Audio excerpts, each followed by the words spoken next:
अब web development की शुरुआत करने से पहले कुछ ऐसी बेसिक चीजें हैं जिनके मतलब अगर हम समझ जाएंगे तो वेब डेवलपमेंट की जर्नी हमें और ज्यादा इंट्यूटिव और आसान लगेगी।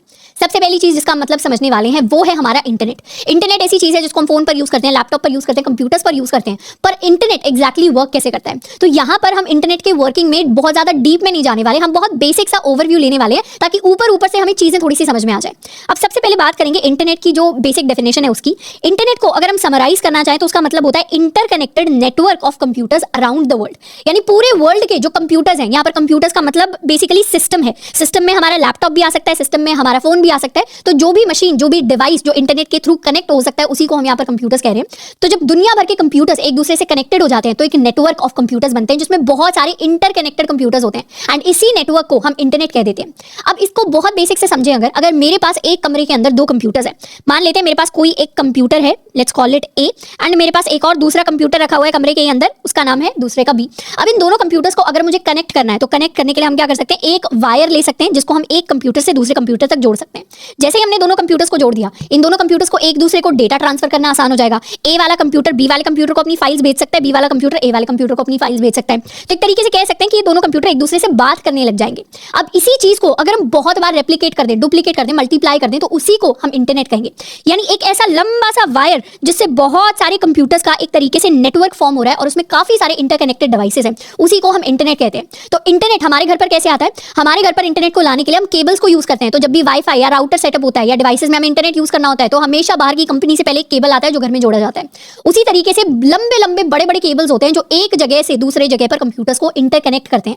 तो हमारे पास अगर ओशन भी आ रहा है बीच में तो समुद्र के नीचे तक से मोटे मोटे वायर जा रहे होते हैं जिनके थ्रू हमारा डेटा ट्रांसफर होता है इंटरनेट पर। तो एक कॉन्टिनेंट के जो कंप्यूटर्स होते हैं वो दूसरे कॉन्टिनेंट के कंप्यूटर से भी इंटरकनेक्टेड होते हैं। तो इतना बड़ा नेटवर्क फॉर्म होता है जो पूरे के पूरे ग्लोबल लेवल पर वर्क करता है, मतलब पूरी अर्थ के कंप्यूटर्स को कनेक्ट करता है। तो ये थोड़ा सा मैजिकल कॉन्सेप्ट है जो निकल कर आता है अगर हम एक्चुअली इंटरनेट की वर्किंग के बारे में सोचें। अब हम इतना ज्यादा डिटेल में नहीं जाएंगे बट ओवरव्यू अगर हमें क्लियर होगा तो आसान रहेगा। तो जब भी हमें अब इंटरनेट को इमेजिन करना है, हमें ये इमेजिन करना है कि एक जगह के कंप्यूटर्स सारी जगह के बाकी कंप्यूटर्स के साथ इंटरकनेक्टेड है, उनका कनेक्शन बन गया है और वो दूसरे कंप्यूटर्स के साथ बातचीत कर पा रही है। अब अगर इस पूरे के पूरे नेटवर्क में एक ऐसा मुझे स्पेशल कंप्यूटर चाहिए हो, एक ऐसा स्पेशल कंप्यूटर जो हमेशा 24/7 ऑनलाइन रहे, मतलब मेरे घर पे जो कंप्यूटर है उसको मैं चाहूं तो कभी भी उसको स्विच ऑफ कर सकती हूं, कभी भी उसको स्विच ऑन कर सकती हूं। बट अगर मेरे पूरे के पूरे नेटवर्क में कोई एक ऐसा स्पेशल कंप्यूटर हो जो हमेशा ऑनलाइन रहे, जो कभी भी स्विच ऑफ ना हो, और इस कंप्यूटर का एक बेसिक काम ये हो कि इससे कभी भी अगर कोई डेटा मांगा जाए जो इसके पास है तो ये वो डेटा अच्छे से वापस रिटर्न करके दे दे। मतलब अगर ये वाला कंप्यूटर इस कंप्यूटर से कोई भी डेटा मांग रहा है तो इस कंप्यूटर का काम है उस डेटा को रिटर्न कर देना।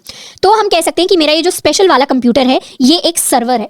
तो सर्वर जब शब्द आप बार बार सुनेंगे तो उसका मतलब बेसिकली यही होता है कि हमारे पास एक डिवाइस या एक सिस्टम है जो हमेशा ऑनलाइन रहता है और उसके पास जो डेटा होता है उसे वो वापस किसी और दूसरे कंप्यूटर को इंटरनेट के थ्रू रिटर्न करके देता है। एंड ये वाली जो मशीन जो एक्चुअली डेटा को मांग रही है, इस मशीन को हम कह देते हैं क्लाइंट। क्लाइंट कोई भी कंप्यूटर हो सकता है ये वाला कंप्यूटर अगर डेटा मांगेगा तो ये क्लाइंट बन जाएगा, ये वाला कंप्यूटर अगर डेटा मांगेगा तो ये क्लाइंट बन जाएगा। जब हम अपने कंप्यूटर से कोई डेटा मांगते हैं, डेटा मांगने का मतलब है बेसिकली इंटरनेट पर अगर हमने कुछ सर्च किया है तो वो डेटा मांगना ही है। सर्च के बदले हम चाहते हैं हमारी क्वेरी आंसर हो जाए, या अगर हम किसी वेबसाइट के लिए सर्च कर रहे हैं तो हम चाहते हैं कि वो वेबसाइट हमें दिखने लग जाए। वो है डेटा मांगना, किसी ना किसी फॉर्म का डेटा। तो जब भी वो चीज हमें मिल जाती है मतलब क्लाइंट की जो रिक्वेस्ट है उसे सर्व कर दिया गया है। तो जिस केस में हम गूगल सर्च करते हैं या हम अमेज़न पर जाकर कुछ सर्च करते हैं, फ्लिपकार्ट पर कुछ सर्च करते हैं, तो उस केस में हम क्लाइंट बन जाते हैं। या फिर हम कह सकते हैं हमारा जो सिस्टम है, हमारा लैपटॉप या हमारा कंप्यूटर या हमारा फोन, वो क्लाइंट बन जाता है। तो दो इंपॉर्टेंट चीज हमें याद रखनी है कि एक होता है हमारे पास क्लाइंट, एक होता है हमारे पास सर्वर। क्लाइंट का काम होता है इन्फॉर्मेशन मांगना, सर्वर का काम होता है इन्फॉर्मेशन सेंड करना। और सर्वर जो होते हैं अच्छे सर्वर्स वो 24/7 हमारे पास ऑनलाइन रहते हैं।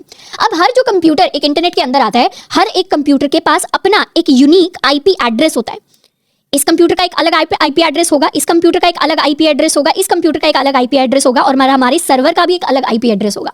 आईपी एड्रेस को हम कुछ ऐसे समझ सकते हैं कि जैसे हमारे पास अर्थ के ऊपर बहुत सारे प्लॉट्स हैं। अब हर प्लॉट का अपना एक यूनिक एड्रेस होता है। चाहे आप दिल्ली का एग्जांपल ले लें, मुंबई का एग्जांपल ले लें, गुजरात का एग्जांपल ले लें, हर जगह कोई ना कोई अगर जमीन होगी तो उस जमीन का अपना एक कोई ऑफिशियल एड्रेस होगा। हो सकता है वो जमीन सिर्फ एक खाली प्लॉट हो सकता है वहां पर कोई अपार्टमेंट्स बने हुए हो सकता है वहां पर कोई बंगलो बनाओ, बट हर एक प्लॉट ऑफ लैंड का एक ऑफिशियल एड्रेस होता है। उसी तरीके से इंटरनेट पर जितने भी डिवाइसेज इंटरकनेक्टेड होते हैं हर किसी का एक यूनिक एड्रेस होता है। आपके कंप्यूटर का एक यूनिक एड्रेस है, मेरे लैपटॉप का एक यूनिक एड्रेस है, और इन्हीं एड्रेसेस की मदद से हमें पता चलता है कि हम किस डिवाइस के साथ बातचीत कर रहे हैं। तो हर एक सर्वर का भी अपना एक यूनिक आईपी एड्रेस होता है। तो जब भी आपने अगर हैकिंग वगैरह की मूवीज देखी होंगी तो उसके अंदर यूजुअली दिखाया जाता है कि वहां से आईपी एड्रेस के थ्रू वो लोग ट्रैक कर लेते हैं कि कौन से कंप्यूटर से कोई भी डेटा जो था वो सेंड किया गया था या कौन से कंप्यूटर के थ्रू हैकिंग की एक्टिविटीज कंडक्ट हुई थी, क्योंकि हर एक डिवाइस के पास अपना एक यूनिक आईपी एड्रेस होता है जिसके थ्रू हर एक डिवाइस ट्रैकेबल होता है इंटरनेट के ऊपर।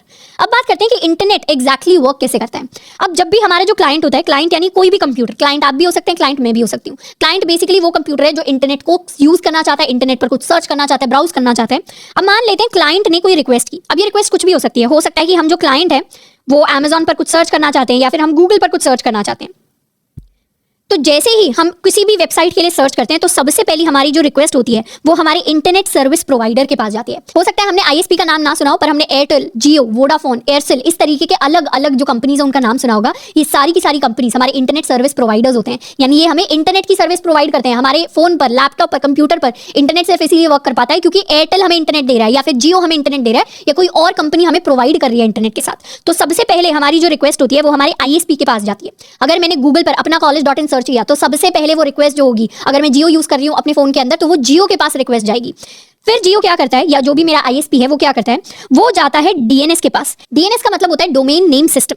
डोमेन नेम सिस्टम, इसको हम एक डिक्शनरी की तरह समझ सकते हैं। जैसे डिक्शनरी के अंदर कई सारे जो वर्ड्स होते हैं उनके मीनिंग स्टोर होते हैं, वैसे ही डीएनएस के अंदर बहुत सारी इन्फॉर्मेशन स्टोर होती है।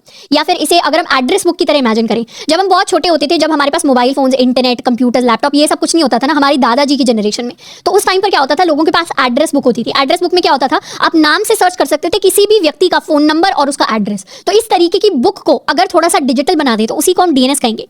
डीएनएस के अंदर क्या होता है, सारी की सारी जो डोमेन नेम होते हैं, डोमेन नेम यानी जैसे google.com, amazon.com, amazon.in, इसके अलावा कोरा हो गया या फिर linkedin.com हो गया, facebook.com हो गया, instagram हो गया, ये सारी की सारी जो वेबसाइट्स हम जानते हैं, जो हम लिंक ऊपर सर्च करते हैं गूगल पर जाकर या किसी भी ब्राउजर में जाके, उन सबको हम डोमेन कह सकते हैं। और ये सारे के सारे डोमेन्स का जो आईपी एड्रेस है, मतलब इनके सर्वर का जो आईपी एड्रेस है, उसका डेटा इस डीएनएस के पास स्टोर होता है।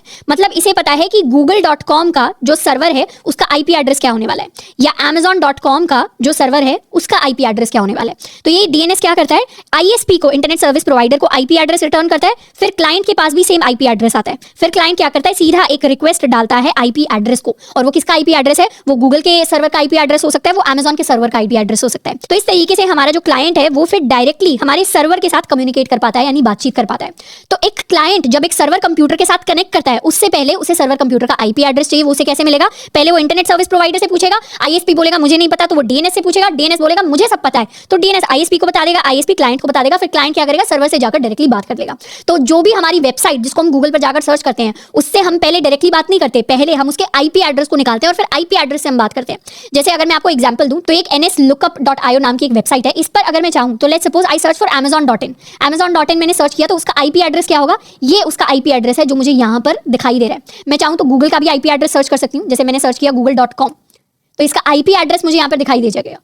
इसका आईपी एड्रेस मुझे यहाँ दिखाई देगा, एंड इसको मैं चाहूँ तो कॉपी करके अगर नॉर्मली अपने ब्राउजर के अंदर पेस्ट करके सर्च करूँ तो इस आईपी एड्रेस से क्या होगा, सीधा मेरे पास गूगल सर्च खुलकर आ जाएगा। तो आईपी एड्रेस कुछ नहीं होता, उसी वेबसाइट का एक तरीके से एड्रेस होता है। चाहे तो आप उसका नाम टाइप कर दो, चाहे आप उसका आईपी एड्रेस टाइप कर दो, बट यूजुअली हम नाम ही टाइप करते हैं क्योंकि सबके आईपी एड्रेसेस हम याद नहीं रख सकते क्योंकि बहुत सारे आईपी एड्रेसेस होते हैं। तो आई होप कि इंटरनेट के बारे में कुछ बेसिक चीजें हैं जो मैं पता चली हूँ। इसमें से हमें बस मोटा मोटी ये याद रखना कि हर कंप्यूटर का एक यूनिक आईपी एड्रेस होता है, और इसके अलावा अगर हम इंटरनेट की बात करें तो इंटरनेट के अंदर बहुत सारे इंटरकनेक्टेड कंप्यूटर्स होते हैं, जिसमें से एक हमारा कोई एक क्लाइंट कंप्यूटर हो सकता है, कोई एक हमारा सर्वर कंप्यूटर होता है, और इन दोनों के बीच में, क्लाइंट सर्वर के बीच में इंटरैक्शन होता है जिसकी मदद से हम वेबसाइट्स को देख पाते हैं।